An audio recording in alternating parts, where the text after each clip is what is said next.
શું બનાવશે છે? આજે બનાવું છું ફરીથી હેર રેમેડીનો વિડીયો બનાવું છું કે ઘણા નવા વ્યુઅર્સ છે, એમને મળતો નથી ને ઘણા લોકોએ કીધું કે ફરીથી સ્ટેપ બાય સ્ટેપ બતાવો. એક તો મારી બીના દીદી જોઈ લો. ઓકે, તો તમારા વાળ જેટલા લાંબા હોય, ગ્રોથ જે પ્રમાણે હોય એ પ્રમાણે બનાવવાની, અને વધારે બને તો ટેન્શન નહીં કરવાનું, એને ફ્રીજમાં મૂકી દેવાની. 15 દિવસ સુધી તમે યુઝ કરી શકો. આ વાસણ લઈ લીધું આપણે, 1 ગ્લાસ પાણી નાખવાનું. બરાબર. હું થોડી વધારે બનાવું છું, મારા વાળ થોડા લાંબા છે અને ગ્રોથ બી છે, એટલે હું બનાવું છું. તમે તમારી રીતે બનાવજો. આ 1.5 ગ્લાસ પાણી મેં લીધું, બરાબર. હવે મેઇન ઇન્ગ્રેડિયન્ટ્સ છે ફ્લેક્સ સીડ્સ, બરાબર. આ અળસી છે, અળસી નાખવાની છે. હવે ઘણા બધા એવું કીધું હવે કે અમારે જેલ નથી બનતી, તો જેલ ના બનવાનું કારણ છે કે તમે શેકેલી લાવો. માર્કેટમાં શેકેલી મળે છે મુખવાસ માટે. શેકેલી અળસીની ક્યારેય જેલ નહીં બનાવે. આ કાચી જ લાવવાની, બરાબર. તો કાચી અળસી આપણે 3 ચમચી નાખી દઈશું. હું જ લાવું છું ને કાચી, યાદ કરી. બરાબર, આ 3 ચમચી નાખી દઈશું આપણે. અને કલોંજી, બરાબર, એ બી લાવે. 1 ચમચી કલોંજી નાખવાની, બરાબર. હવે બીજું નાખવાનું છે આપણે, જો મેથીના દાણા, ચોખા, કરી લીવ્સ છે, કડી પત્તા, અને 3-4 લવિંગ, એ આપણે નાખી દેવાના છે. બરાબર. ઓકે, તમારા ઘરમાં બનેલો ભાત હોય, આ પડ્યો છે આપણે, તો આ બનેલો ભાત હોય ને તો એ બી થોડો નાખી દેવાનો. એ બી નાખ. આ તમે આ માથામાં કેરેટીન બેરેટીન કરો છો ને, એ બધું ચોખાથી જ બને છે અને ચોખાથી જ થાય છે, તો એ બી નાખી દેવાનું આપણે, બરાબર. થોડો જ. આપણે ઘરમાં ઓનિયન નથી પણ છોડા પડ્યા હતા ઓનિયનના, તો એ બી નાખી દેવાના. ડુંગળીની સ્મેલ બિલકુલ આવતી નથી. તમે ડુંગળી નાખો, આ બધી વસ્તુ તમે નાખો, હું ગેરંટી લઉં છું કે આ રેગ્યુલર તમે કરશો ને તો તમને 110% રિઝલ્ટ મળશે. હેરફોલ બંધ થઈ જશે, નવા હેર ઉગતા થઈ જશે, ગ્રોથ વધી જશે, હેર લાંબા થઈ જશે, હેરમાં શાઇનિંગ આવી જશે, બરાબર. બધા જ હેરના પ્રોબ્લેમ્સ સોલ્વ થઈ જશે. આ તમે ધારો તો વીકમાં 2 થી 3 વાર બી કરાય. તમારા જોડે ટાઈમ નથી તો વીકમાં 1 વાર કરો તોય કોઈ વાંધો નહીં. બાકી આ રેમેડી એટલી હદની બેસ્ટ છે ને કે કેન્સર પેશન્ટ હોય, જેને કીમો કરાયો હોય ને એમના હેર જતા રહ્યા હોય, એ લોકોને બી હેર આવી ગયા છે. આ એટલી સરસ હેર રેમેડી છે, બરાબર. તો તમે આનો યુઝ કરી શકો છો. હવે હું આમાં તમને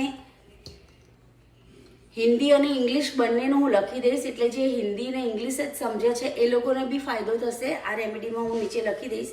આ જેલ બને એટલે હું તમને બતાવું. ઓકે,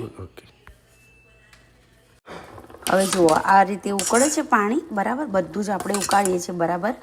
મારી પાસે તો એલોવેરા નથી, કડવો લીમડો નથી. ઇન્ડિયામાં તો બધું જ આ બધી વસ્તુ તમારા ઘરે મળી રહે છે. તમે આમાં ધારો એટલી વસ્તુ નાખી શકો છો અને આને બરાબર સરસ ઉકળતું કરી દેવાનું. હું ગેરંટી લઉં છું તમારા બધાના હેર સારા થઈ જશે, બરાબર. જો આ રીતે તમને લાગશે આવું ઝાગ જેવું થઈ જશે. આને ગરમનું ગરમ ગાળી દેવાનું છે, બરાબર. અને એવું નથી કે હા હેર રેમેડી ખાલી લેડીઝ જ નાખી શકે, આને જેન્ટ્સ બી નાખી શકશે. જેન્ટ્સને બી ટાલ પડે છે, વાળ ખરતા થઈ જાય છે, તે બધાને ફાયદો થશે. ઓકે, જો આ જેલ તમારે ઉકળતી હોય ને એટલે આમ તમે આમ આંગળીથી લગાવશો ને તો તમને આ ચીકણું લાગશે. આ જેલ થઈ ગયું, બરાબર. અને આને ગરમની ગરમ જ ગાળી દેવાની, નહીં તો ગળાશે નહીં. ઓકે, જો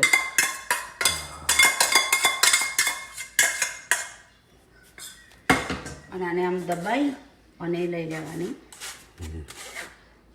આ બધું જે નાખ્યું છે આપણે, આ બધું દબાઈ અને લેજો નીચે બની.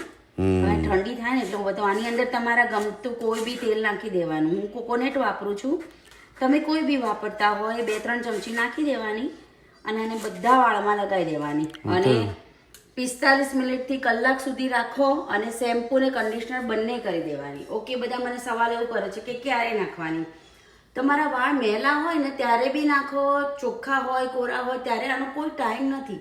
બસ આને વાળમાં નાખો, એ તમારા ટાઈમ પ્રમાણે. એમ ગમે ત્યારે પણ અઠવાડિયામાં 2-3 વાર તમે નાખો. હવે ઘણા લોકો તો મને આ રેમેડીનો વિડીયો જોતા હોય છે અને મને ક્વેશ્ચન કરે છે ઓહ કે હેર મારા બહુ ઉતરે છે દીદી શું કરું. તમે આ રેમેડી જે જોવો છો ને એ જ કરો. અને લેડીઝને ટાઈમ મળી જાય અઠવાડિયામાં. અરે તમે 5 મિનિટ તમારા માટે ના કાઢી શકો યાર. પાર્લરમાં જઈને 10-10, 15-15 હજાર રૂપિયા હાલવાના. આ તમે કરો રેગ્યુલર, તમારે પાર્લરમાં જવાની જરૂર નહીં પડે. જે લોકોને ફાયદો થયો છે ને આ રેમેડીથી, પ્લીઝ એ લોકો કમેન્ટ કરજો કે હા બહુ સારી છે. તો બીજા જે લોકો નથી કરતા ને એ લોકોને થોડું સારું લાગશે તો એ લોકો બી કરશે. ના ના, તું આ કરી રહી છે. કેટલી વાર તે બતાવ્યા વિડીયો વારંવાર તે. હા હું તો કરું છું, પણ તમને ફાયદો થાય એના માટે હું તો બનાવું છું.